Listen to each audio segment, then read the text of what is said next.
أعوذ بالله من الشيطان الرجيم. بسم الله الرحمن الرحيم. فإذا لقيتم الذين كفروا فضرب الرقاب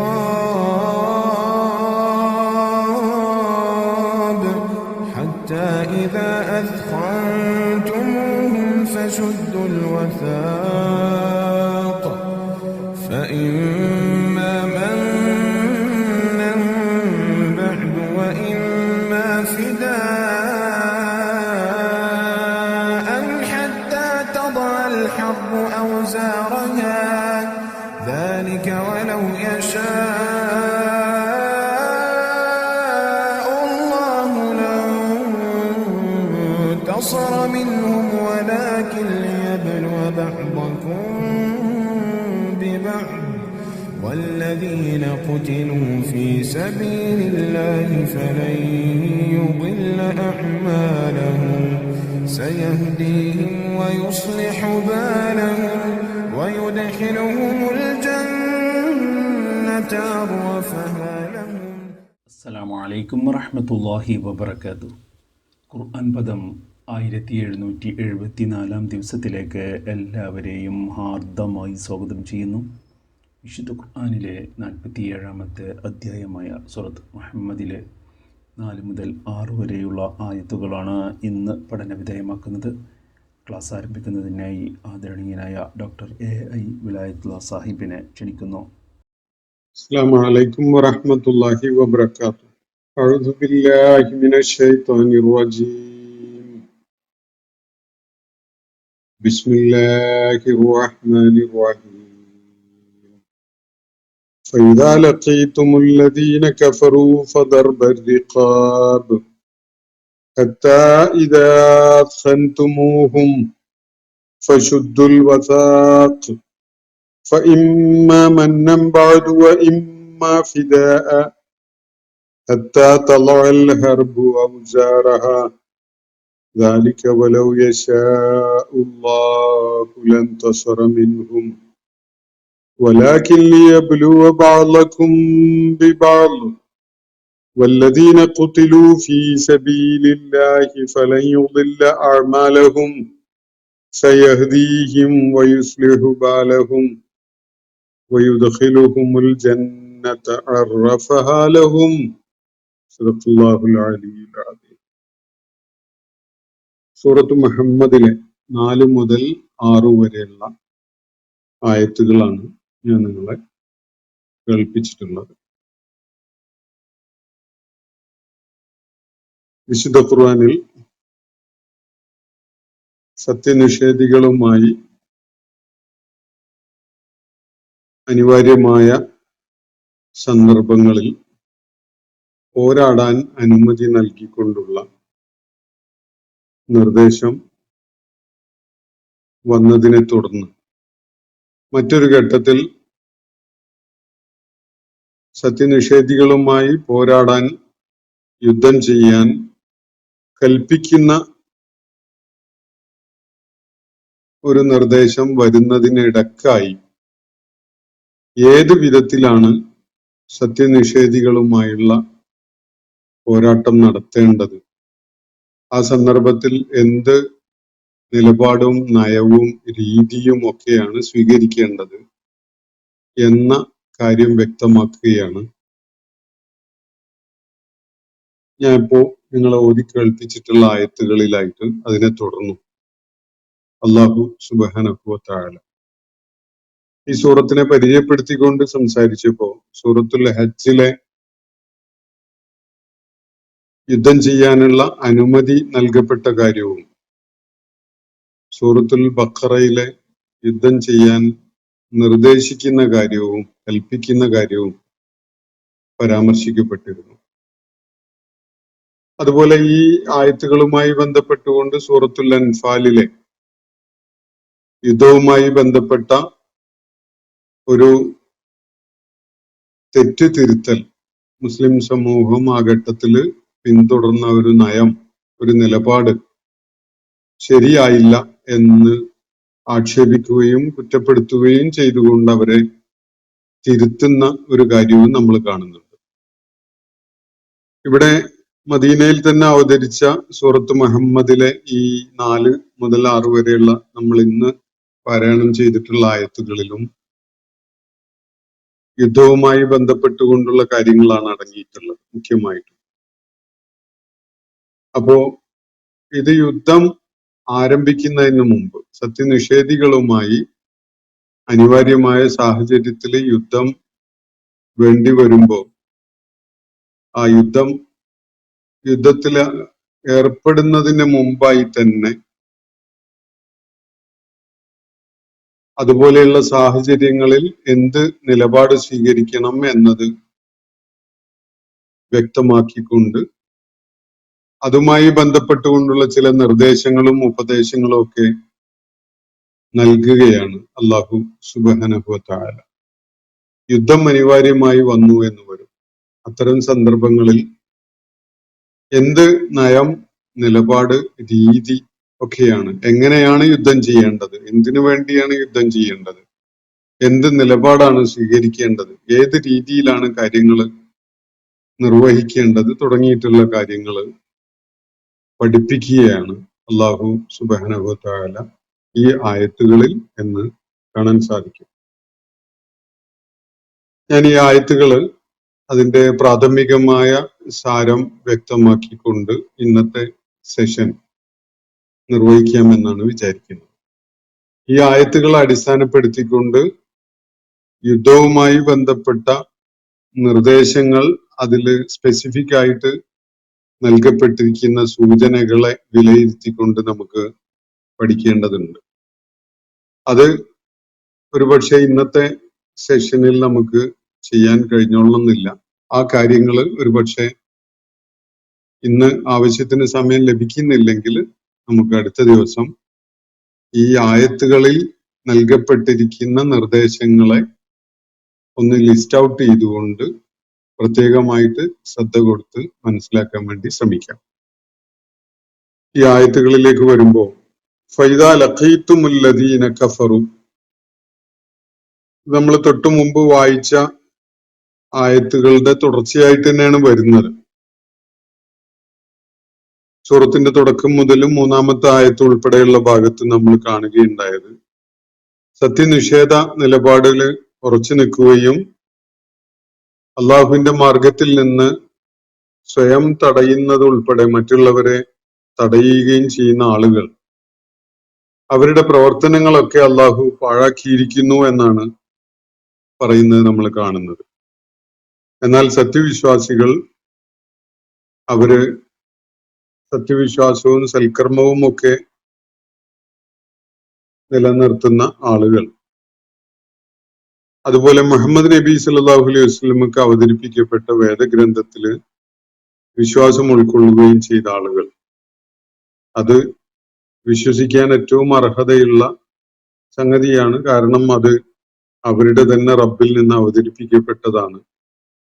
അങ്ങനെയുള്ള ആളുകൾ കഫറ അൻഹും സയ്യിആതിഹിം വ അസ്ലഹ ബാലഹും, അവർക്ക് അവരുടെ തിന്മകളും വീഴ്ചകളും ഒക്കെ അള്ളാഹു മായ്ച്ചു കൊടുക്കും, അവരുടെ അവസ്ഥ, അവരുടെ സാഹചര്യം മെച്ചപ്പെട്ടതാക്കി കൊടുക്കുകയും ചെയ്യും എന്ന് അള്ളാഹു ഇവിടെ വ്യക്തമാക്കുകയുണ്ടായി. അതിന്റെ കാരണം സത്യനിഷേധികൾ ബാത്തുലാണ്, മിഥ്യയാണ് പിന്തുടരുന്നത്. സത്യവിശ്വാസികൾ ഹഖാണ്, സത്യമാണ് പിന്തുടരുന്നത്. ഈ വിധത്തിൽ അള്ളാഹു ജനങ്ങൾക്ക് കാര്യങ്ങൾ വ്യക്തമാക്കി കൊടുക്കുകയാണ്. ചില ഉപമകളും സാദൃശ്യങ്ങളും താരതമ്യങ്ങളും ഒക്കെ പ്രയോജനപ്പെടുത്തിക്കൊണ്ട് കൂടി കാര്യങ്ങൾ അവർക്ക് വ്യക്തമാക്കി കൊടുക്കുകയാണ് എന്നാണ് അള്ളാഹു തൊട്ടു മുമ്പുള്ള ആയത്തുകളിൽ പറയുകയുണ്ടായത്.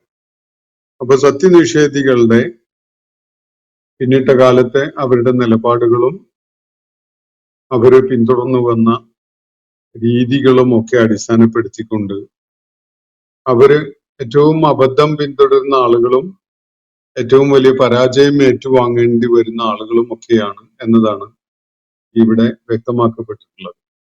അവർക്ക് അതുകൊണ്ട് യാതൊരു ഗുണവും ഉണ്ടാകാൻ പോകുന്നില്ല. എന്നാൽ സത്യവിശ്വാസികൾ സൗഭാഗ്യവാന്മാരാവുന്ന അവരെ കാത്തിരിക്കുന്ന ഏറ്റവും നല്ല പരിണിതിയാണ് എന്നതൊക്കെയാണ് അള്ളാഹുവിടെ വ്യക്തമാക്കിയിട്ടുള്ളത്. അപ്പോ നിഷേധികളുടെ കൂട്ടത്തില് അവരോടൊപ്പം ചേരാൻ സാധ്യതയുള്ള ഒരു വിഭാഗത്തെ അള്ളാഹുവിടെ പരാമർശിച്ചുകൊണ്ട് അവർക്ക് ഒരു വ്യക്തമായ കാര്യങ്ങളിലുള്ള വ്യക്തമായ ഒരു മാർഗദർശനം നൽകുന്നുണ്ട്. അവരെ സത്യവിശ്വാസം ഉൾക്കൊള്ളുകയും സൽക്കർമ്മങ്ങൾ അനുഷ്ഠിക്കുന്നവരും ഒക്കെ ആയിട്ട് പരാമർശിച്ചുകൊണ്ട് അവരോട് പറയുന്നത്, നിങ്ങൾ മുഹമ്മദ് നബി സല്ലല്ലാഹു അലൈഹി വസല്ലമക്ക് അവതരിപ്പിക്കുക ഉണ്ടായിട്ടുള്ള ഈ വേദത്തെ പിൻപറ്റുകയാണെങ്കിൽ, അതുകൂടി നിങ്ങൾ ചെയ്യുകയാണെങ്കിൽ തീർച്ചയായിട്ടും നിങ്ങൾക്ക് നിങ്ങളുടെ വീഴ്ചകളെയും പോരായ്മകളെയും ഒക്കെ അള്ളാഹു പുറത്തു മാപ്പാക്കി തരും, നിങ്ങളുടെ അവസ്ഥ അള്ളാഹു മെച്ചപ്പെടുത്തും എന്നാണ്. ആ ഒരു ഘട്ടത്തിൽ ക്രൈസ്തവ യഹൂദ വിഭാഗങ്ങൾ മദീനയിലും ചുറ്റുപാടും ഉണ്ടായിരുന്നവർ പക്ഷം ചേർന്ന് തുടങ്ങിയിട്ടില്ല, അല്ലെങ്കിൽ അവരുടെ നിലപാടുകൾ വെളിപ്പെട്ടു വന്നിട്ടുണ്ടായിരുന്നില്ല. സത്യനിഷേധികളോടൊപ്പം ചേർന്ന് മുസ്ലിങ്ങൾക്ക് എതിരിലുള്ള നിലപാട് സ്വീകരിക്കുന്നവരായി അവര് പ്രത്യക്ഷത്തിൽ രംഗത്ത് വന്നിട്ടുണ്ടായിരുന്നില്ല. വേദ പാരമ്പര്യത്തിന്റെ ആളുകൾ എന്ന നിലക്ക് അവര് കൂടുതൽ കൂറും വിധേയത്വവും ഒക്കെ കാണിക്കാൻ യുക്തിപരമായ, ബുദ്ധിപരമായ, അതുപോലെ വേദ പിൻബലത്തിന്റെ അടിസ്ഥാനത്തിലുള്ള സാധ്യത ഉണ്ടായിരുന്നത് അവര് മുസ്ലിങ്ങളോട് കൂടുതൽ അടുപ്പം കാണിക്കുന്നവരും വിശ്വാസത്തിന്റെ മാർഗത്തിലേക്ക് തൂക്കം കാണിക്കുന്നവരും ആ വിശ്വാസം ഉൾക്കൊള്ളാൻ സന്നദ്ധരാകുന്നവരാകും എന്നതിനൊക്കെയായിരുന്നു. അതുകൊണ്ടാണ് അവരെ വിശ്വാസികൾ, സൽക്കർമ്മങ്ങൾ ചെയ്യുന്നവർ എന്ന കാര്യം പറഞ്ഞുകൊണ്ട് തന്നെ അവര് ഈ വേദത്തിൽ കൂടി വിശ്വസിക്കുന്നവരാവേണ്ടതുണ്ട് എന്ന കാര്യം അല്ലാഹു വ്യക്തമാക്കുന്നത്. അവര് സത്യനിഷേധികളോട് പക്ഷം ചേർന്നുകൊണ്ട് അവരോടൊപ്പം ഒരു കക്ഷിയായി മാറുന്നത് തുടർന്നുള്ള വർഷങ്ങളിലാണ്. നമ്മളത് വിശദമായി പല സൂറത്തുകളും ചർച്ച ചെയ്തപ്പോൾ മനസ്സിലാക്കിയിട്ടുള്ള കാര്യമാണ്. അപ്പൊ ഈ ഒരു പശ്ചാത്തലത്തിലാണ് അള്ളാഹു മക്കയിലെ നിരന്തരം മുസ്ലിങ്ങളെ വേട്ടയാടിക്കൊണ്ടിരിക്കുന്ന സത്യനിഷേധികളുടെ കാര്യത്തിൽ ഒരു പ്രസ്താവന, അവരുമായി ഏറ്റുമുട്ടേണ്ടി വരുമ്പോൾ കാര്യങ്ങൾ എങ്ങനെ കൈകാര്യം ചെയ്യണം എന്നത് പഠിപ്പിക്കുന്ന ഒരു കാര്യം ഇവിടെ പറയുന്നത്. നമുക്ക് ഈ 4-ാമത്തെ ആയത്ത് മുതലുള്ള ഭാഗം വിശദമായി മനസ്സിലാക്കാം. ഫൈദാ ലഖീതുമുല്ലദീന കഫറു, നിങ്ങൾ സത്യനിഷേധികളുമായി ഒരു പോരാട്ടത്തിൽ ഏർപ്പെടേണ്ടി വരുമ്പോൾ, അങ്ങനെ പോരാട്ടത്തിൽ ഒരു ഏറ്റുമുട്ടലിൽ ഏർപ്പെടേണ്ടി വന്നുവെങ്കിൽ, ഇതാണ് തുടങ്ങുന്ന രീതി. ലഖിയ എന്ന വാക്കിന് ലഖീത്തും, നിങ്ങൾ ഏറ്റുമുട്ടേണ്ടി വരുമ്പോ എന്ന വിധത്തിൽ ഞാൻ ഈ പറഞ്ഞ വാക്കിന് പല അർത്ഥതലങ്ങളുണ്ട്. കണ്ടുമുട്ടുക എന്ന അർത്ഥമുണ്ട്, യുദ്ധത്തില് മുഖാമുഖം ഏറ്റുമുട്ടുക എന്ന അർത്ഥമുണ്ട്, അങ്ങനെ എൻഗേജ് ചെയ്യേണ്ടി വരിക എന്ന അർത്ഥത്തിലും ഈ വാക്ക് അറബി ഭാഷയിൽ ഉപയോഗിക്കുന്നുണ്ട്. പക്ഷെ ഇവിടെ ഈ കോണ്ടെക്സ്റ്റ് എന്ന് വ്യക്തമാകുന്ന ഒരു കാര്യം അവരുമായി ഒരു പോരാട്ടത്തിൽ ഏർപ്പെടേണ്ടി വരുമ്പോൾ എന്നതാണ്. കേവലമായ കൂടിക്കാഴ്ചയെ കുറിച്ചല്ല ഇവിടെ പറയുന്നത്. യുദ്ധസംബന്ധമായ നിർദ്ദേശങ്ങൾ നൽകുന്നതിന്റെ ഭാഗമായിട്ടാണ് ഇത് പറയുന്നത്. അത് തുടർന്നുള്ള വാക്കുകൾ വളരെ വ്യക്തമാക്കുന്നുണ്ട്. അപ്പോ പറയുന്ന കാര്യം ഇങ്ങനെയാണ്: ഫൈദാ ലഖീതുമുല്ലദീന കഫറു, നിങ്ങൾ സത്യനിഷേധികളുമായി, കുഫാറുകളുമായിട്ട് യുദ്ധത്തിൽ ഏറ്റുമുട്ടേണ്ടി വരുമ്പോൾ, അവരുമായി യുദ്ധത്തിൽ ഏറ്റുമുട്ടുന്നുവെങ്കിൽ, അല്ലെങ്കിൽ അവരുമായി യുദ്ധത്തിൽ ഏറ്റുമുട്ടിയാൽ, ആരുമായിട്ടാണ്? അല്ലദീന കഫറു എന്നാണ് ഇവിടെ ഉപയോഗിച്ചിരിക്കുന്നത്. അപ്പൊ ഇതില് പ്രത്യക്ഷത്തിൽ അന്ന് അല്ലദീന കഫറു എന്ന വിഭാഗത്തിൽ, അൽ കുഫാർ എന്ന വിഭാഗത്തിലുള്ളത് മക്കയിലുള്ള ഇവരെ നിരന്തരം മദീനയിൽ പോലും ശല്യം ചെയ്തുകൊണ്ടിരിക്കുന്ന കുഫാറുകളെ, മക്കയിലെ മുശ്രിക്കുകളായ കുഫാറുകളെ പരാമർശിക്കുന്നതായിട്ടാണ് നമുക്ക് മനസ്സിലാക്കാൻ സാധിക്കുക. ബാക്കിയുള്ളവരൊന്നും അങ്ങനെ പ്രത്യക്ഷത്തില് ഇസ്ലാമുമായി ഒരു ഏറ്റുമുട്ടലിന് രംഗത്ത് വന്നിട്ടുണ്ടായിരുന്നില്ല. അതുകൊണ്ട് ഫൈദാ ലഖീതുമുല്ലദീന കഫറു, നിങ്ങൾ സത്യനിഷേധികളുമായി യുദ്ധത്തിൽ ഏറ്റുമുട്ടിയാൽ എന്ത് ചെയ്യണം? ഫദർബ റിഖാബ്, പെടലിക്ക് വെട്ടണം. ഇതാണ് നിർദ്ദേശിക്കുന്നത്. ഫദർബ റിഖാബ്. റഖബ്, റഖബ എന്നതിന്റെ ബഹുവചനാണ് റിഖാബ് എന്നത്. വിശുദ്ധ ഖുർആനില് മുതുക്, അതുപോലെ അടിമത്തത്തിന്റെ ആ ബന്ധനത്തിന്റെ അവസ്ഥ, ഇങ്ങനെയൊക്കെയുള്ള സംഗതികളെ പരാമർശിച്ചുകൊണ്ട് ഈ വാക്ക് പലയിടത്തും ഉപയോഗിച്ചത് കാണാൻ കഴിയും. അപ്പോ ഇവിടെ മുതുകിന് അല്ലെങ്കിൽ ശിരസിന് കീഴെയായി, അതുപോലെ ചുമലിന് മുകളിലായിട്ട് ഉള്ള ഭാഗം, ആ ഭാഗം വെട്ടണം എന്നാണ്, അവിടെ പ്രഹരിക്കണം എന്നാണ് ഇവിടെ നിർദ്ദേശിക്കുന്നത്. എന്ന് പറഞ്ഞ യുദ്ധം, നിങ്ങൾ ശത്രുക്കളുമായി യുദ്ധത്തിൽ ഏറ്റുമുട്ടുന്ന ഘട്ടം ഉണ്ടായാൽ, യുദ്ധം ഒരു തമാശക്കളിയല്ല. വളരെ കരുതലോടെയും ജാഗ്രതയോടെയും അതുപോലെ തന്ത്രപരമായും കരുനീക്കങ്ങൾ നടത്തിയിട്ടില്ലെങ്കിൽ അത് വലിയ അപകടമായി, വലിയ പരാജയമായി, വലിയ തിരിച്ചടിയായി മാറും. അതുകൊണ്ട് സന്ദേഹിച്ചു നിൽക്കാനോ സംശയങ്ങളോ ആശയക്കുഴപ്പമോ അല്ലെങ്കിൽ തീരുമാനമില്ലായ്കയോ ഒക്കെയായി നിൽക്കാൻ വേണ്ടിയുള്ള ഒരു സമയമല്ല. നിങ്ങൾ സത്യനിഷേധികളുമായിട്ട് ഏറ്റുമുട്ടിയാൽ ആ സന്ദർഭത്തിൽ എന്ത് ചെയ്യണം? ഫദർബ റിഖാബ്, മുതുകിന് അല്ലെങ്കിൽ കഴുത്തിന്, പെരടിക്ക് പ്രഹരിക്കണം. മുതുകിന് അല്ലെങ്കിൽ കഴുത്തിന്, ആ പെരടി ഭാഗത്ത് വെട്ടണം എന്നാണ് അള്ളാഹുവിടെ നിർദ്ദേശിക്കുന്നത്. ഫദർബ റിഖാബ് എന്ന് പറഞ്ഞ ശത്രുക്കളെ പരമാവധി കരുത്തും ശക്തിയും ഉപയോഗിച്ച് ഒതുക്കുന്നതിന് വേണ്ട ശക്തമായ ആക്രമണം നടത്തണം. അവരെ കീഴ്പ്പെടുത്തുക അല്ലെങ്കിൽ പൂർണ്ണമായി പരാജയപ്പെടുത്തുക എന്ന ഉദ്ദേശത്തോടു കൂടി തന്നെ അവരെ നേരിടണം. ഇതാണ് നിർദ്ദേശം. ഹത്താ ഇദാ അഖൻതുമൂഹും, അവരെ നിങ്ങൾ കീഴ്പ്പെടുത്തി കഴിയുന്നത് വരെ എന്ന് പറഞ്ഞാൽ അവര് നിങ്ങൾക്കെതിരെ ആക്രമണകാരികളായിട്ട് പാഞ്ഞെടുക്കുന്ന ഒരു സംഗതി അവസാനിച്ച് അവര് നിങ്ങൾക്ക് കീഴ്പ്പെട്ടവരായിട്ട്, കീഴൊതുങ്ങിയവരായി, നിങ്ങൾ അവരെ തോൽപ്പിച്ച് ഒതുക്കിയ അവസ്ഥയിലാക്കി മാറ്റുന്നത് വരെ ഈ ഒരു നിലപാട് തന്നെയാണ് തുടരേണ്ടത് എന്നാണ് ഖുർആൻ നിർദ്ദേശിക്കുന്നത്. ദർബ റിഖാബ് എന്നത് ചാഞ്ചല്യമില്ലാതെ, മനസ്സിനിളക്കം പറ്റാതെ, ധൈര്യസമേതം ശക്തി ഉപയോഗിച്ചുകൊണ്ട് തന്നെ ശത്രുവിനെ പ്രഹരിച്ചുകൊണ്ട് ശത്രുവിനെ നേരിട്ട് ശത്രുവിനെ കീഴ്പ്പെടുത്തണം, പരാജയപ്പെടുത്തണം. ഹത്താ ഇദാ അസ്ഖൻതുമൂഹും, നിങ്ങൾ അവരെ കീഴ്പ്പെടുത്തുന്നത് വരെ, നിങ്ങളുടെ നിയന്ത്രണത്തില് അവരെ വിധേയപ്പെടുത്തി കൊണ്ടുവരുന്നത് വരെ നിങ്ങൾ അവരെ കഠിനമായി, ശക്തമായി പ്രഹരിക്കുക തന്നെ വേണം. അവരുടെ പിരടിക്ക് തന്നെയാണ് നിങ്ങൾ പ്രഹരിക്കേണ്ടത്. ഇതാണ് അള്ളാഹുവിടെ പറയുന്നത്. ഫശുദ്ദുൽ വസാഖ്, അങ്ങനെ നിങ്ങൾ അവരെ നിങ്ങളുടെ നിയന്ത്രണത്തിലാക്കി കഴിഞ്ഞാൽ, നിങ്ങൾ അവരെ പരാജയപ്പെടുത്തി കഴിഞ്ഞാൽ, അല്ലെങ്കിൽ അവരെ ശാരീരികമായി തന്നെ കീഴ്പ്പെടുത്തി കഴിഞ്ഞാൽ, ഫശുദ്ദുൽ വസാഖ്, നിങ്ങൾ അവരെ ബന്ധനസ്ഥരാക്കണം. ശുദ്ധു എന്ന് പറഞ്ഞാൽ നിങ്ങൾ അവരെ വരിഞ്ഞു കെട്ടണം എന്നാണ്. അൽ വസാഖ് എന്ന് പറഞ്ഞാൽ വളരെ ശക്തമായ കെട്ട്, അതാണ് ബോണ്ടാക്കണം. അപ്പോ ഫശുദ്ദുൽ വസാഖ്, പിന്നെ അവരെ നിങ്ങൾ തടവുകാരാക്കി പിടിച്ചു കെട്ടണം. ശത്രുക്കളെ യുദ്ധത്തിൽ ഏറ്റുമുട്ടേണ്ടി വരുന്ന സന്ദർഭത്തില് അത് വളരെ നിസ്സാരമായി, ഒരു ഗൗരവബോധമില്ലാതെ തമാശയായി ഉള്ള ഒരു സംഗതിയായിട്ട് കാണരുത്. വളരെ ധീരമായി, ശക്തമായി ശത്രുവിനെ തോൽപ്പിക്കുകയും കീഴ്പ്പെടുത്തുകയും ചെയ്യുക എന്ന നിലക്ക് തന്നെ അവരെ പ്രഹരിക്കണം നിങ്ങൾ എന്നാണ് അള്ളാഹു നൽകുന്ന നിർദ്ദേശം.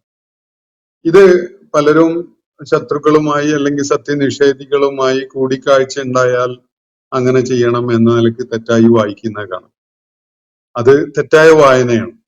യുദ്ധത്തിൽ അവരുമായി ഏറ്റുമുട്ടേണ്ടി വന്നാൽ, യുദ്ധത്തിൽ അവരുമായി ഏറ്റുമുട്ടിയാൽ നിങ്ങൾ അവരെ കഴുത്തിന് തന്നെ പ്രഹരിക്കണം എന്നാണ്, അവരെ കഴുത്തിന് തന്നെ വെട്ടണം എന്നാണ് അള്ളാഹുവിടെ നിർദ്ദേശിക്കുന്നത്. അങ്ങനെ അവര് നിങ്ങൾക്ക് കീഴ്പ്പെടുത്താൻ, നിങ്ങൾക്ക് അവരെ ഒതുക്കി തീർക്കാൻ നിങ്ങൾക്ക് കഴിയുന്നത് വരെ ആ പ്രഹരം, ആ ആക്രമണം തുടരണം. അങ്ങനെ കീഴൊതുക്കിയ അവസ്ഥയിൽ നിങ്ങൾ അവരെ ബന്ധനസ്ഥരാക്കണം, തടവുകാരായി പിടികൂടി ബന്ധനസ്ഥരാക്കണം എന്നാണ് നിർദ്ദേശിക്കുന്നത്. ഫശുദ്ദുൽ വസാഖ്. അങ്ങനെ അവരെ ബന്ധനസ്ഥരാക്കി കഴിഞ്ഞാൽ ഫ ഇമ്മ മന്നൻ ബഅദു വ ഇമ്മ ഫിദാഅൻ, രണ്ട് സംഗതികളിൽ ഒന്ന് ചെയ്യാൻ നിങ്ങൾക്ക് സ്വാതന്ത്ര്യമുണ്ട്. ഒന്നുകിൽ നിങ്ങൾ അവരോട് ഉദാരമായ, ഔദാര്യപൂർവമായ സമീപനം സ്വീകരിക്കുക, അതല്ലെങ്കിൽ നിങ്ങൾ അവരെ മോചനദ്രവ്യം സ്വീകരിച്ചുകൊണ്ട് വിട്ടയക്കുക. രണ്ടിലൊരു സാധ്യത നിങ്ങൾക്കുണ്ട്. ഇതാണ് അള്ളാഹു തുടർന്ന് പറയുന്നത്. ഇവിടെ പ്രത്യേകമായി ഒരു സംഭവത്തിൽ എങ്ങനെ ചെയ്യണം എന്ന നിർദ്ദേശമല്ല, മറിച്ച് ശത്രുക്കളുമായി ഏറ്റുമുട്ടുന്ന ഒരു സംഗതി യാഥാർത്ഥ്യമായി വരുമ്പോൾ, അങ്ങനെ ഒരു ഏറ്റുമുട്ടൽ ഉണ്ടാകുമ്പോൾ, സത്യനിഷേധികളുമായി നിങ്ങൾ ഏറ്റുമുട്ടിയാൽ നിങ്ങൾ എന്ത് ചെയ്യണം എന്നതാണ് ഇവിടെ നിർദ്ദേശിക്കപ്പെടുന്നത്. അതിനെ വളരെ ഗൗരവതരമായ ഒരു സംഗതിയായി തന്നെ കണ്ടുകൊണ്ട് ശത്രുവിനെ പെരടിക്ക് തന്നെ, മുതുകിന് തന്നെ, കഴുത്തിന് തന്നെ പ്രഹരിച്ചുകൊണ്ട് അവരെ നിങ്ങൾ ഒതുക്കണം, കീഴ്പ്പെടുത്തണം. അങ്ങനെ നിങ്ങൾക്ക് അവരെ നിയന്ത്രണ വിധേയമാക്കാൻ സാധിച്ചു കഴിഞ്ഞാൽ അവരെ ബന്ദികളായിട്ട് പിടികൂടി വരിഞ്ഞു കെട്ടണം. ഫശുദ്ദുൽ വസാഖ്. വസാഖ് എന്ന് പറഞ്ഞാൽ കെട്ട് ആണ്. ശുദ്ധു എന്ന് പറഞ്ഞാൽ അതിന്റെ ക്രിയാരൂപത്തിലുള്ള ഒരു നിർദ്ദേശമാണ്. വരിഞ്ഞു കെട്ട്, വളരെ ശക്തമായി കുതറി പോകാൻ കഴിയാത്ത വിധത്തിൽ അവരെ പിടികൂടി വരിഞ്ഞു കെട്ടണം, ബന്ധനസ്ഥരാക്കണം. അങ്ങനെ അവരെ പൂർണ്ണമായിട്ട് കീഴടക്കി കഴിഞ്ഞാൽ നിങ്ങളെ മുന്നിൽ രണ്ട് കാര്യങ്ങളാണ് അള്ളാഹു വെക്കുന്നത്. ഫ ഇമ്മ മന്നൻ, ഉദാരതയോടുകൂടിയുള്ള ഒരു സമീപനം സ്വീകരിക്കാം. അതെന്തൊക്കെയാണ് എന്നത് നമുക്ക് ഇൻഷാ അല്ലാഹ് നാളത്തെ സെഷനിൽ വിശദീകരിക്കാം. അതുപോലെ വ ഇമ്മ ഫിദാഅൻ, അതല്ലെങ്കിൽ നിങ്ങൾക്ക് മോചനദ്രവ്യം ഫിദിയ വാങ്ങിക്കൊണ്ട്, ഫിദിയ എന്ന് പറഞ്ഞാൽ നഷ്ടപരിഹാരം, സാമ്പത്തികമായ ഒരു പരിഹാരം, അതാണ് ഫിദിയ. അത് ചില വീഴ്ചകൾ സംഭവിക്കുമ്പോൾ അതിനുള്ള ഫിദിയ അള്ളാഹു നിശ്ചയിച്ചിട്ടുണ്ട്.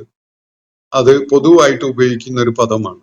നമ്മുടെ ഭാഗത്ത് എന്തെങ്കിലും വീഴ്ച ഉണ്ടായാൽ അതിന് പ്രായശ്ചിത്തമായിട്ട് ധനം ചെലവഴിക്കുന്ന ഒരു രീതി, അല്ലെങ്കിൽ നോമ്പ് നോക്കുന്ന രീതിയൊക്കെ പഠിപ്പിക്കപ്പെട്ടിട്ടുണ്ട്. പദം അത് തന്നെയാണ്. അപ്പോ ശത്രുക്കളെ നിങ്ങൾ കീഴ്പ്പെടുത്തി കഴിഞ്ഞാൽ, അവരെ വരിഞ്ഞു കെട്ടി ബന്ധനസ്ഥരാക്കി കഴിഞ്ഞാൽ നിങ്ങൾക്ക് പൂർണ്ണമായിട്ടും അവര് നിങ്ങളുടെ നിയന്ത്രണത്തിൽ വിധേയരായി നിൽക്കുന്ന അവസ്ഥ നിങ്ങൾക്ക് സാധ്യമായി കഴിഞ്ഞാൽ, ഒന്നുകിൽ നിങ്ങൾക്ക് അവരോട് ഉദാരമായ സമീപനം സ്വീകരിക്കാം, അതല്ലെങ്കിൽ അവരോട് ഫിദിയ വാങ്ങിക്കൊണ്ട് അവരോട് മോചനദ്രവ്യം സ്വീകരിച്ചുകൊണ്ട് അവരെ വിട്ടയക്കാം. ഈ രണ്ട് സാധ്യതകളും നിങ്ങളുടെ മുന്നിലുണ്ട്. എത്രത്തോളം, ഏതുവരെയാണ് അങ്ങനെ നിങ്ങളത് ചെയ്യേണ്ടത്? ഹത്താ തളഅൽ ഹർബു ഔസാറഹ, യുദ്ധം അതിന്റെ ഭാണ്ഡങ്ങൾ ഇറക്കി വെക്കുന്നത് വരെ. ഇങ്ങനെയുള്ള കൃത്യതയുള്ള നിലപാടുള്ളവരായിരിക്കണം നിങ്ങൾ. യുദ്ധം അതിന്റെ ഭാണ്ഡങ്ങൾ ഇറക്കി വെക്കുന്നത് വരെ എന്ന് പറഞ്ഞാൽ യുദ്ധം ശമിക്കുന്നത് വരെ, യുദ്ധം അവസാനിച്ച് ഒരു തീരുമാനത്തിലേക്ക് കാര്യങ്ങൾ എത്തുന്നത് വരെ നിങ്ങൾ ഒരു അഴഞ്ഞ നിലപാടുള്ളവരായി മാറാൻ പാടില്ല.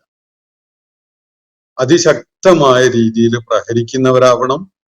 ശത്രുവിനെ കരുത്തുപയോഗിച്ച് പിടികൂടി കെട്ടിവരിഞ്ഞ് ബന്ധനസ്ഥരാക്കുന്നവരാകണം. അതിനുശേഷം എന്ത് ചെയ്യണം എന്നുള്ളത് അള്ളാഹുവിടെ സൂചന മാത്രം നൽകുകയാണ്. വിശദാംശങ്ങൾ നമുക്ക് ഇതിന് നൽകപ്പെട്ടിരിക്കുന്ന, നബി സല്ലല്ലാഹു അലൈഹി വസല്ലം നൽകിയിരിക്കുന്ന ഖുർആനിൽ തന്നെ പിന്നീട് നൽകപ്പെട്ടിട്ടുള്ള ചില സൂചനകളുടെ അടിസ്ഥാനത്തിൽ നമുക്കത് വിശദമാക്കാം. അപ്പോ ചെയ്യേണ്ട കാര്യം, അവരുമായി ഏറ്റുമുട്ടിയാൽ അവരുടെ പെരടിക്ക് തന്നെ വെട്ടണം. അവരെ പിടികൂടി ബന്ധനസ്ഥരാക്കി നിങ്ങൾ അവരെ തടവുകാരാക്കണം. എന്നിട്ട് ഉദാരതയുള്ള ഒരു സമീപനം സ്വീകരിക്കാം, അല്ലെങ്കിൽ അവരോട് പ്രായശ്ചിത്തം വാങ്ങിയിട്ട് വിട്ടയക്കുകയൊക്കെ ചെയ്യാം. അത് ഏത് ഇവിടെ ചെയ്യണം എന്നതൊന്നും അള്ളാഹു വ്യക്തമാക്കിയിട്ടില്ല. ഇത് 2 ഓപ്ഷൻസ് ഉണ്ട് എന്ന കാര്യം പറഞ്ഞിട്ടേ ഉള്ളൂ. ബാക്കി വിശദാംശങ്ങൾ വേറെ ചിലയിടത്ത് നൽകപ്പെടുന്നുണ്ട്, അതിലേക്ക് നമുക്ക് പിന്നീട് പോകാം. ഈ നിലപാട്, ഈ ഗൗരവമുള്ള, ഉത്തരവാദിത്വ ബോധമുള്ള, ഈ വിവേകം വെളിപ്പെടുത്തുന്ന വിധത്തിലുള്ള ഈ ഒരു നിലപാട് നിങ്ങൾ നടത്തണം. ഏതുവരെ? ഹത്ത തലാൽ ഹർബു ഔസാറഹ, യുദ്ധം അവസാനിക്കുന്നത് വരെ, യുദ്ധം ശമിക്കുന്നത് വരെ. ഭാഷാപരമായി അതിന്റെ അർത്ഥം ഹത്ത തലാൽ ഹർബു, യുദ്ധം ഇറക്കി വെക്കുന്നത് വരെ, ഔസാറഹ, അതിന്റെ ഭാണ്ഡങ്ങൾ എന്നാണ്. യുദ്ധം അതിന്റെ ഭാരവും ഭാണ്ഡവും ഒക്കെ ഇറക്കി വെക്കുന്നത് വരെ. അങ്ങനെയാണല്ലോ പോരാളികള്, യോദ്ധാക്കള് പടക്കളത്തിലേക്ക് പോകുന്നത്. പലതും അവരുടെ ശരീരത്തിലും കൈകളിലും ഒക്കെ ആയിട്ട് അവർ ചില ഭാരങ്ങളൊക്കെ പേറിക്കൊണ്ടാണ്. യുദ്ധോപകരണങ്ങളും അതുപോലെയുള്ള അത്യാവശ്യ സംഗതികളൊക്കെ അവരുടെ കയ്യിലും ശരീരത്തിലും ഒക്കെ ആയിട്ട് കൊണ്ടുപോകുന്നുണ്ടാകും. ഇതൊക്കെ അവരൊരിടത്ത് കൂട്ടിയിടുകയും ഒന്ന് വിശ്രമിക്കാൻ കൈകാലുകൾ നീട്ടിയിരിക്കുകയൊക്കെ ചെയ്യുന്നത് യുദ്ധം ഒരു ശമനമുള്ള അവസ്ഥ ആകുമ്പോഴാണ്. ആ ഒരു കാര്യത്തെ മുൻനിർത്തിക്കൊണ്ട് അതിൽ നിന്നൊരു മെറ്റഫർ അള്ളാഹുവിടെ ഒരു രൂപകം പ്രയോജനപ്പെടുത്തുകയാണ്. യുദ്ധം അതിന്റെ ഭാണ്ഡങ്ങൾ ഇറക്കി വെക്കുവോളം, അല്ലെങ്കിൽ ഇറക്കി വെക്കുന്നത് വരെ. അപ്പോ യുദ്ധം അവസാനിക്കുന്നത് വരെ ഈ വളരെ കണിശവും ശക്തവും ദൃഢതയുള്ളതുമായ നിലപാട് തന്നെ നിങ്ങൾ സ്വീകരിക്കണം. ഇതാണ് നിർദ്ദേശം. ഇതാണ് യഥാർത്ഥത്തിൽ നിങ്ങൾ പിന്തുടരേണ്ട ഒരു വഴി. നിങ്ങൾ നിർവഹിക്കാനുള്ള കാര്യം ഇതാണ്.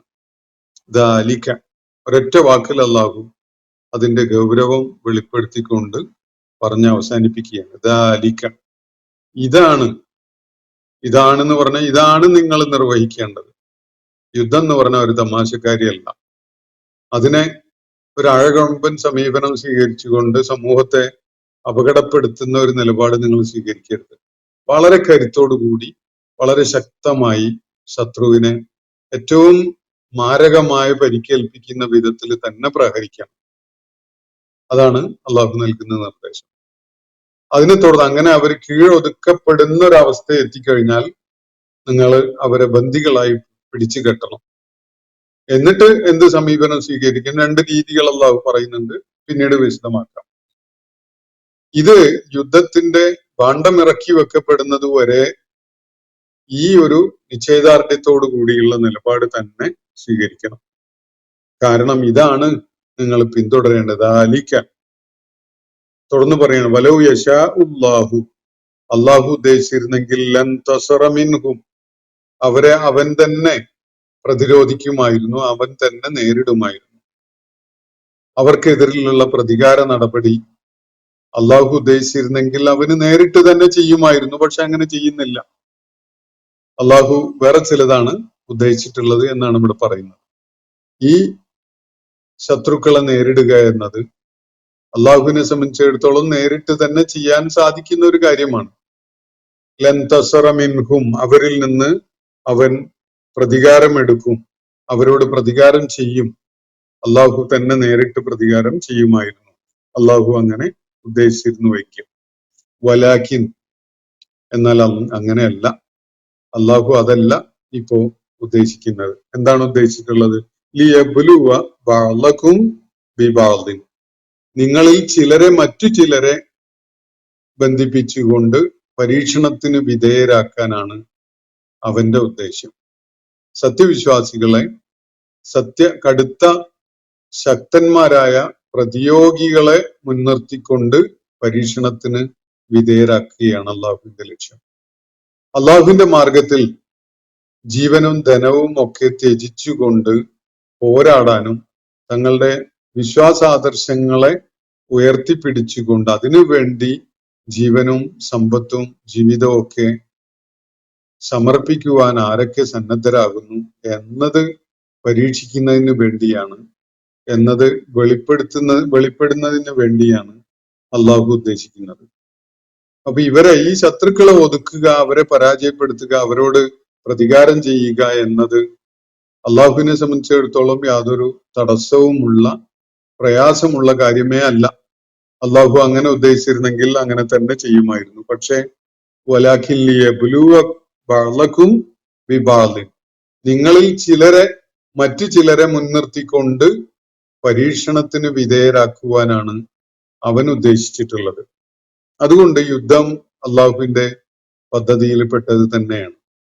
മനുഷ്യര് സത്യവും അസത്യവും മാറ്റുരയ്ക്കുന്ന ഒരു ജീവിത മുഹൂർത്തം, സാഹചര്യം ഉണ്ടായി വരുമ്പോൾ മനുഷ്യര് പോരടിക്കേണ്ടി വരും. എല്ലാ സംസ്കൃതികളിലും ഇതുപോലെയുള്ള കുരുക്ഷേത്ര പോലെയുള്ള യുദ്ധങ്ങളെ നമ്മൾ മനസ്സിലാക്കിയിട്ടുള്ളതാണ്. അപ്പൊ ആദർശത്തിന് വേണ്ടി സകലതും ത്യജിച്ചുകൊണ്ട് പോരാടേണ്ടി വരിക എന്നത് മനുഷ്യ അസ്തിത്വവുമായി തന്നെ, മനുഷ്യന്റെ നിലനിൽപ്പുമായി തന്നെ ബന്ധപ്പെട്ടുകൊണ്ടുള്ള ഒരു കാര്യമായിട്ടാണ് അള്ളാഹുവിടെ സൂചിപ്പിക്കുന്നത്. നിങ്ങളിൽ ചിലരെ എന്ന് പറഞ്ഞാൽ സത്യമാർഗം ഉൾക്കൊള്ളുകയും സൽക്കർമ്മികളായി നിലകൊള്ളുകയും ചെയ്ത ആളുകളെ അത് ഉൾക്കൊള്ളാൻ സന്നദ്ധരാവാത്ത നിഷേധികളായ ആളുകളുമായി ചേർത്തുകൊണ്ട്, അല്ലെങ്കിൽ അവരുമായി ബന്ധപ്പെട്ട ഒരു എൻഗേജ്മെന്റിൽ നിങ്ങളെ പരീക്ഷിക്കാൻ തന്നെയാണ് അള്ളാഹു ഉദ്ദേശിക്കുന്നത് എന്നാണ് അള്ളാഹുവിടെ പറയുന്നത്. അപ്പോ നിരർത്ഥകമായ സമാധാനവാദം ഇസ്ലാം മുന്നോട്ട് വെക്കുന്നില്ല. സത്യവും അസത്യവും തമ്മിലുള്ള പോരാട്ടം ഉണ്ടാകും. അങ്ങനെ ഉണ്ടാകുമ്പോൾ നിശ്ചയദാർഢ്യത്തോടു കൂടി സത്യത്തിന്റെ പക്ഷത്ത് നിന്നുകൊണ്ട് സത്യനിഷേധികളെ നേരിടാനാണ് അള്ളാഹു നിർദ്ദേശിക്കുന്നത്. മനുഷ്യർക്കിടയിൽ ആദർശപരമായ പോരാട്ടം പൂർണ്ണമായി ഇല്ലാതായി എല്ലാവരും സമാധാനത്തിന്റെ പാതയിൽ നിലകൊള്ളുന്നവരാവുക എന്നത് അസംഭവ്യമായ ഒരു കാര്യമാണ്. വല്ലപ്പോഴും ഒക്കെ അങ്ങനെ ഉണ്ടാവും, അത് കുറച്ചു കാലമൊക്കെ നിലനിന്നു എന്ന് വരും. പക്ഷെ പോരാട്ടം നിരന്തരമായി മനുഷ്യ സമൂഹത്തിൽ അനിവാര്യമായിട്ട് വരും. അങ്ങനെ അനിവാര്യമാകുന്ന വിധത്തിലാണ് അള്ളാഹു കാര്യങ്ങളെ രൂപകൽപ്പന ചെയ്തിട്ടുള്ളത് എന്നാണ് അള്ളാഹുവിടെ ഉദ്ദേശിക്കുന്നത്. ഇവിടെ വ്യക്തമാക്കിയിട്ടുള്ള കാര്യം അതാണ്. സത്യത്തെ നേരിട്ടുകൊണ്ടിരിക്കുന്ന ഈ അധർമ്മികളായ അക്രമകാരികളായ ആളുകളെ അള്ളാഹുവിന് കൈകാര്യം ചെയ്യുക എന്നത് ഒരു പ്രയാസമുള്ള കാര്യമല്ല. പക്ഷെ അള്ളാഹു കൈകാര്യം ചെയ്താൽ ഇതില് സത്യത്തിന് വേണ്ടി നിലകൊള്ളുന്ന ആളുകളുടെ പ്രതിബദ്ധത തെളിയിക്കപ്പെടുകയോ അത് വെളിപ്പെടുകയോ ഒന്നും ചെയ്യുകയില്ല. അപ്പൊ സത്യത്തിന് വേണ്ടി നിലകൊള്ളുന്ന ആളുകളെ കപടന്മാരിൽ നിന്ന് വേർപ്പെടുത്തി കാണിക്കുക എന്നതും അവരെ വേർതിരിച്ച് വ്യതിരക്തതയോടുകൂടി കാണാൻ സാധിക്കുന്ന വിധത്തില് അവരുടെ പ്രതിബദ്ധത വെളിപ്പെടുത്തുക എന്നതും ഒക്കെയാണ് അള്ളാഹുവിന്റെ ഉദ്ദേശം. അപ്പൊ യുദ്ധം എന്നത് അനിവാര്യമായിട്ടും ഏറ്റുമുട്ടലുകൾ എന്നത് ഉണ്ടായി വരും.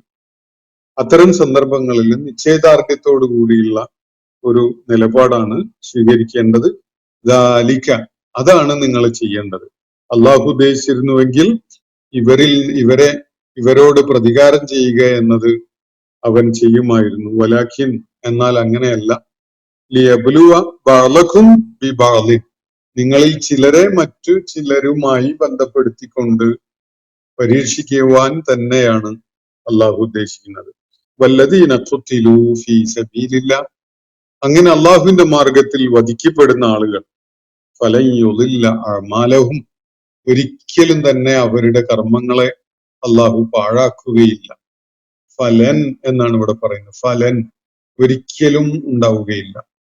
അള്ളാഹുവിന്റെ മാർഗത്തിൽ ഈ കാര്യം നിർവഹിച്ചുകൊണ്ട് മുന്നേറുന്നതിനിടയിൽ വധിക്കപ്പെടുന്ന ആളുകൾ എന്ന് പറഞ്ഞാൽ അള്ളാഹുവിന്റെ മാർഗത്തിൽ രക്തസാക്ഷ്യം വരിക്കുന്ന ആളുകൾ, അവരുടെ കാര്യത്തിൽ ഫലൻ യുളില്ല അഅമാലഹും, ഒരിക്കലും തന്നെ അവരുടെ ഒരു കർമ്മവും അള്ളാഹു പാഴായതാക്കി മാറ്റുകയില്ല.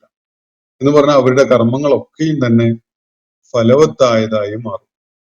അവയൊക്കെയും തന്നെ പ്രതിഫലാർഹമായ കർമ്മങ്ങളായിട്ട്, പല പോരായികകളും വീഴ്ചകളും ഒക്കെ അതിലുണ്ടാകും. അവരുടെ കർമ്മങ്ങളൊന്നും പെർഫെക്റ്റ് ആയിക്കൊള്ളണമെന്നൊന്നുമില്ല. പല ന്യൂനതകളും ഉള്ള കർമ്മങ്ങളായിരിക്കും. പക്ഷെ അള്ളാഹു അവരുടെ കർമ്മങ്ങളെയൊക്കെ ഏറ്റവും ഉത്തമമായ കർമ്മങ്ങളായിട്ട് പരിലസിക്കുന്ന വിധത്തിലാണ് അവയെ സ്വീകരിക്കുക. ആരുടെ കാര്യത്തിലാണ്? ജീവൻ അള്ളാഹുവിന്റെ മാർഗത്തിൽ അർപ്പിക്കാൻ സന്നദ്ധരായ ആളുകൾ, അള്ളാഹുവിന്റെ മാർഗത്തിലുള്ള പോരാട്ടത്തിന്റെ വഴിയിൽ വധിക്കപ്പെടുന്ന ആളുകളുടെ കാര്യത്തിൽ അവരുടെ കർമ്മങ്ങൾ പാഴായി പോകാൻ ഒരിക്കലും അവസരം ഉണ്ടാവില്ല എന്നാണ് അള്ളാഹു വ്യക്തമാക്കുന്നത്. സയഹദീഹിം, അവർക്ക് അള്ളാഹു ഏറ്റവും തെളിഞ്ഞ മാർഗം കാണിച്ചു കൊടുക്കും. വയുസ്ലിഹു ബാലഹും, അവരുടെ അവസ്ഥകളെ അള്ളാഹു മെച്ചപ്പെടുത്തുകയും ചെയ്യും. ഐഹിക ലോകത്ത് ആ സന്നദ്ധത കാണിക്കുന്ന ആളുകൾക്ക് ഏറ്റവും ശരിയായ മാർഗത്തിലൂടെ സഞ്ചരിക്കാനുള്ള പാത അള്ളാഹു തുറന്നു കൊടുക്കും. പാരത്രിക ലോകത്ത് അങ്ങനെ അള്ളാഹുവിന്റെ മാർഗത്തിൽ കൊല്ലപ്പെടുന്ന ആളുകൾ, അവര് പാരത്രിക ലോകത്ത് യുസ്ലിഹു ബാലഹും, അവരുടെ അവസ്ഥകളെ ഏറ്റവും ഉത്തമമായതാക്കി അള്ളാഹു പരിണമിപ്പിക്കുകയും ചെയ്യും.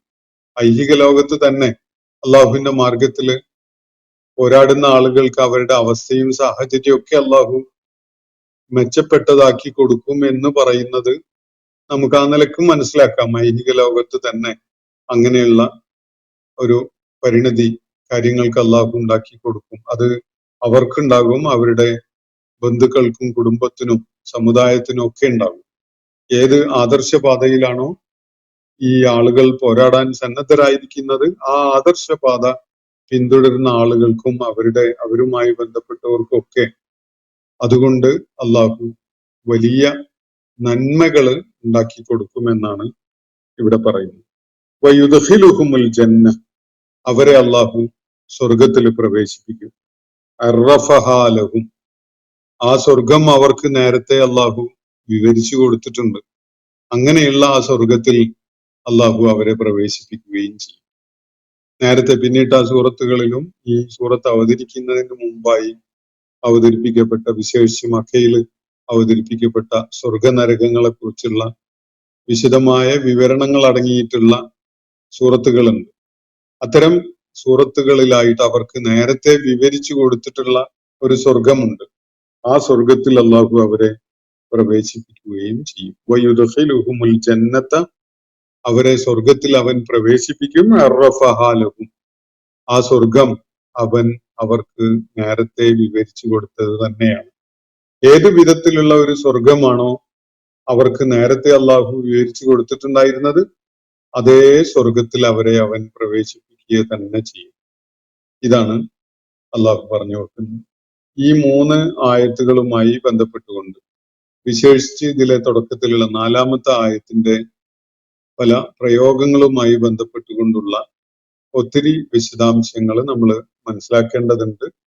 ഇൻഷാ അല്ലാഹ് അടുത്ത ദിവസം ആ കാര്യങ്ങൾ അതിന്റെ വിശദാംശങ്ങളോടുകൂടി നിങ്ങളുടെ ശ്രദ്ധയിൽ കൊണ്ടുവരാം എന്നാണ് വിചാരിക്കുന്നത്. അള്ളാഹു നമ്മെ എല്ലാവരെയും അനുഗ്രഹിക്കുമാറാവട്ടെ. വാഖിറു ദഅ്വാന അനിൽ ഹംദുലില്ലാഹി റബ്ബിൽ ആലമീൻ. അസ്സലാമു അലൈക്കും വറഹ്മത്തുള്ളാഹി വബറകാതുഹു. ഇന്നത്തെ ഖുർആൻ പദം ഇവിടെ സമാപിക്കുന്നു. ഖുർആൻ പഠനത്തിൽ പങ്കെടുത്ത എല്ലാവർക്കും അല്ലാഹു അർഹമായ പ്രതിഫലം നൽകി അനുഗ്രഹിക്കട്ടെ. വആഖിറു ദഅ്വാന അനിൽ ഹംദുലില്ലാഹി റബ്ബിൽ ആലമീൻ. അസ്സലാമു അലൈക്കും വറഹ്മത്തുള്ളാഹി വബറകാതുഹു.